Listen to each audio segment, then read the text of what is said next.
Salut tout le monde! Aujourd'hui, on ne va pas juste utiliser ChatGPT, on va créer notre propre Jarvis, un assistant personnel 100% gratuit qui tourne sur votre PC, qui a accès à Internet et qui vous répond directement sur Telegram. C'est parti, on fait ça en 5 minutes chrono. Première étape, on prépare le terrain sur Windows. Ouvrez PowerShell en mode administrateur, tapez simplement WSL-install et faites entrer. Ça va installer un petit moteur Linux dans votre PC. Quand c'est fini, l'ordinateur va vous demander de redémarrer. Faites-le, je vous attends ici. Une fois redémarré, une fenêtre noire Ubuntu va s'ouvrir. Gardez-la sous le coude. Deuxième étape, on donne un cerveau à notre IA. Allez sur istudio.google.com. Sur la gauche, cliquez sur Get API Key, puis sur le bouton bleu pour créer une nouvelle clé. Google vous génère un mot de passe secret. Copiez-le et collez-le dans un bloc-notes. Troisième étape, on lui crée un corps sur Telegram. Cherchez le contact officiel @botfather. Envoyez-lui la commande /newbot.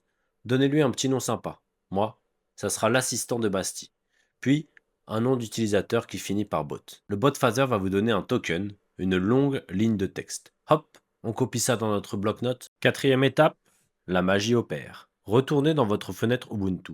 Collez la commande d'installation d'OpenClaw, elle est dans la description, et faites entrer. Laissez charger. Petite astuce de pro ici, une fois l'installation terminée, fermez cette fenêtre Ubuntu et rouvrez-en une nouvelle. Ça évite les petits bugs de démarrage. On configure la bête. Utilisez les flèches du clavier. Pour le modèle, on choisit Google, puis Google Gemini API Key. C'est là qu'on colle notre première clé du bloc-notes. Vous pouvez garder le modèle le plus récent proposé par défaut ou en choisir un plus ancien comme Gemini 2.5. Ensuite, choisissez Telegram et collez votre deuxième clé, le fameux token.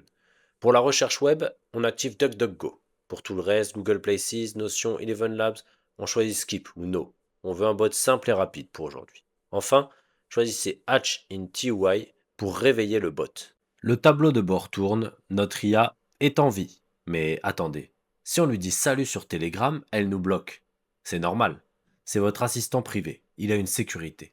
Il vous donne un code de pairing sur le téléphone. Ne le tapez pas là.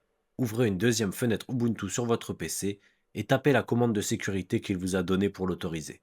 Et voilà, la barrière est levée. Maintenant, demandez-lui ce que vous voulez. Faites-lui faire des recherches sur le web, des résumés, des traductions.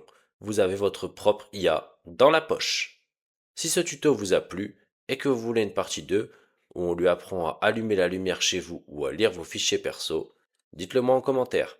C'était Bastien, abonnez-vous, à la prochaine!